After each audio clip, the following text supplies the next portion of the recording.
Yo, what's up, beautiful people? I hope all is well. So today we'll be breaking down our spec commercial, going over a few of our setups, and also diving into some of the pros and cons, or my personal review on how we can level up again on the next one. So yeah, let's go ahead and jump straight into it.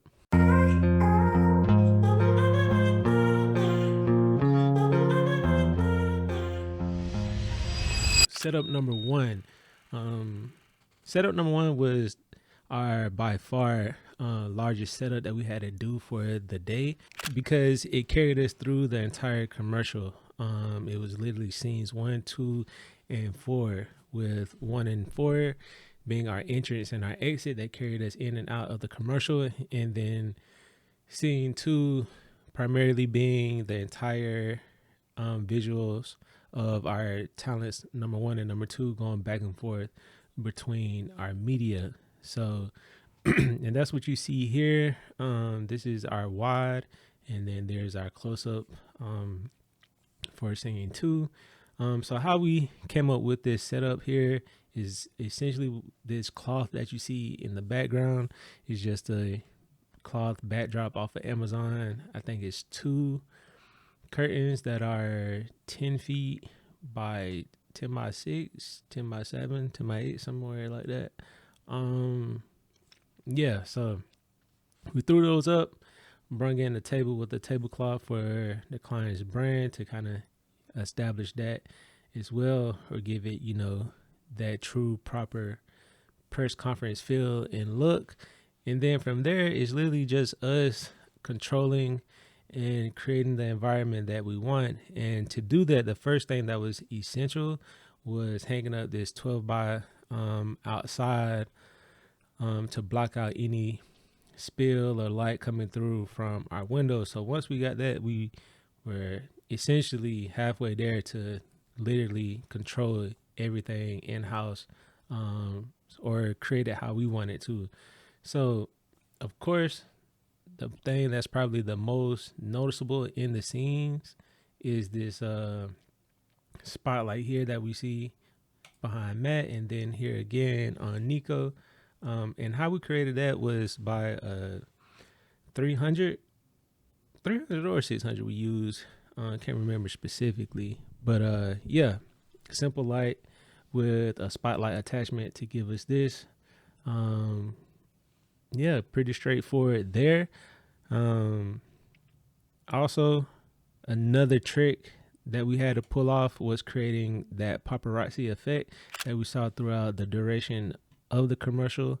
And that light gag is literally done by 2 lights, which are these F21s here, and those literally were working the entire day. I don't think they turned off once we got them set. And yeah, simple light gag to just flash periodically off and on, and that was our media light gag for our flash photography. Now getting into our actual setup as far as how we lit our subject. So initially in this setup, when coming to actually scout the location, I thought we was going to have enough room for a 6 bar.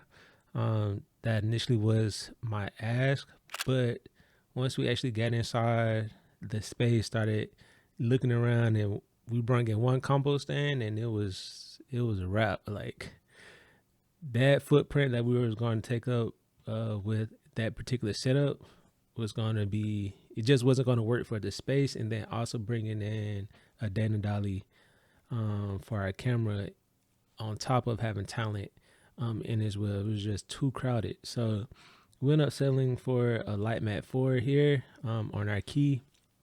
That's everything lighting our subject from our left hand side over here. We can see it nice tungsten color to highlight our darker skin, and then to kind of lift up those shadows on the right hand side, all we did was fly in another F22 to kind of just give it a little more level and match what our Light Mat 4 was doing. So that's it. That's our key and our fill. And then the last little touch, the little icing on top of the cake, was bringing up this Titan tube to kind of edge out our talent over the backdrop, to just edge him out a little bit right here over the shoulder. as you can see, to just give him or give us a little more depth and separation between him and our backdrop with our spotlight attachment back there. So that's it. That's literally our world for setup number 1 and 2. And the only difference between our wide and our close up is our values. All right, so setup number 2.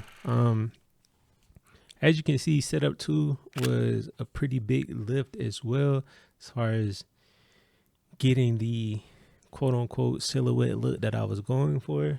And this was mainly because if you think about any time as far as someone being on stage, i.e. a TED Talk or someone doing an audience performance on stage like Broadway,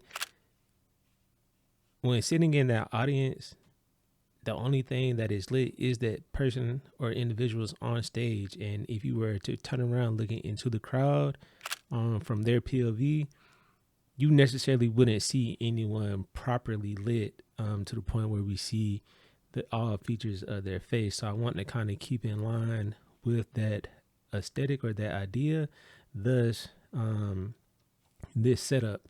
So here we still have our spotlight playing overhead, hanging from the ceiling. We still did keep both of our F21s playing and our F22. However, we did add a F21 to play as a back edge for our talent. You can kind of see that right here, this part hitting his shoulder and some of him on his face is just a little bit behind the head there. That's all of our F22 or F21, I mean. We just tuck them in the corner and let them do their work. And then we still did keep our Titan tool that we had as our edge from our initial first setup. However, we just added one more and moved those full, I guess, parallel to our subjects, because we stacked them in a bunch in a group to kind of make it that media frenzy look, that crowded media pit or what have you. So yeah, 2 of our subjects are seated on the floor. This is one of them, and the other 2 are seated, or not seated, but are standing behind the seated individuals. So yeah, that was our look in our world. As far as our flash photography, we still had it. However,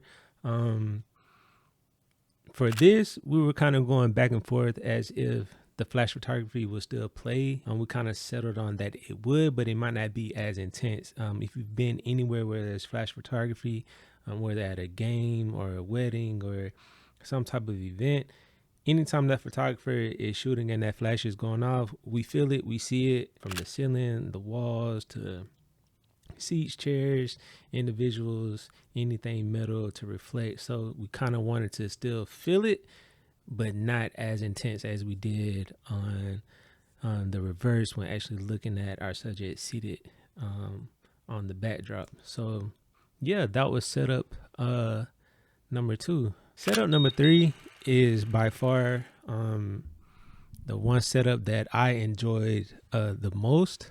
Let me sit up here for a second. But yeah, setup number 3 is the one that I by far enjoyed the most, and that was our Dutch angle. So when actually planning and prepping for this is a shot that I knew I had to have to kind of quickly bring us into the world of our subject sitting down and being immediately immersed and overwhelmed with all the questioning from the reporters, and how that might feel for someone to be quickly thrown in. So to get that feeling, the Dutch angle to me was a must. Like, I needed that. And initially, I knew we weren't going to be able to do it with the FX9 as far as weight. To make this work, I knew we could do it with my gimbal that I had. So after a couple of test runs, I knew that if we had a lighter camera, i.e. something like a DSLR or the FX3, we could make it happen. And luckily enough, our vendor did have an FX3 available, so we were able to take our exact same setup that we had on the FX9 and apply it to the FX3 as far as settings, lenses.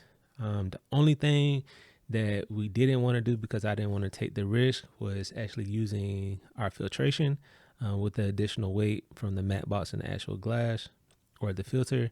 I thought it would just be pushing the Ronin nest a little too much. But yeah, in the end, it worked. Again, shout out to our camera operator, Barrow. Not only was he operating Dana at the time of dialing in on the push, but he also, from the joystick of the handle on the gimbal, gave us our Dutch as well. So shout out to him for that. So looking back on the project, now that we are finished, it's been posted, the client has been getting the traction that they wanted. What would I change? For starters, the biggest thing that I would change is asking for more help. As you all know, I've been a freelance photographer, videographer, cinematographer, like individual solo filmmaker since I started this platform and since before I started this platform. So when it comes to doing a lot of the logistics or just planning and preparation for a shoot, it's always just been just me. And even for this, I reached out to a lot of the homies who I've met over the last few years as far as being in the industry and relied heavily on them as far as for crew. But I didn't do that on the other side as far as relying on help and assistance on the production and the producing side. So next time, that's definitely a must, because wearing the hat as far as producer, director, DP, PA, like it was a lot. Like we were scrambling and we got it done, and the hustle and the pace that came with it, it was fun. Also too, at the same time, I saw on the back end in areas where I was getting pulled in different directions that it kind of suffered either with my communication with the team or my communication with the client and the talent. So next time, instead of having to do that dance between 3 different people, I would just, seek somebody who doesn't mind or likes to produce and have them come and help.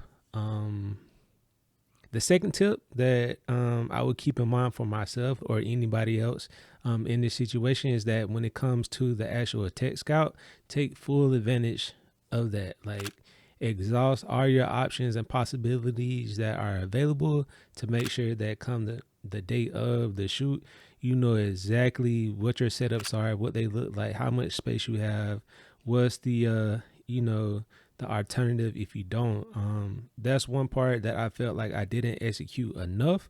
Although I did come in on the tech scout, took my measurements, kind of mocked up, diagrams, but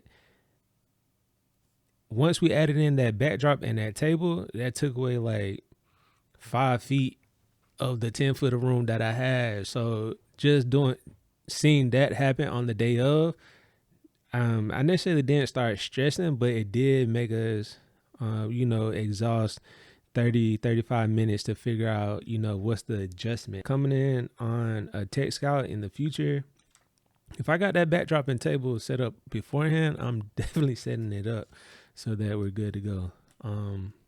But yeah, those are our tips and tricks to keep in mind for the future, but that's also all the breakdowns. So yeah, I hope this video was helpful for anyone watching this, whether you're director, DP, AC, what have you. If it was, make sure to hit that like button. And if you aren't already, please consider subscribing to the channel with post notifications on, so you're notified in the future the next time we do a breakdown or we do a vlog or we post a spec commercial or what have you. But like always, till next time, peace. Big Bruno said. Hey man, we here. It's a vlog, right? Yeah. We vlogging.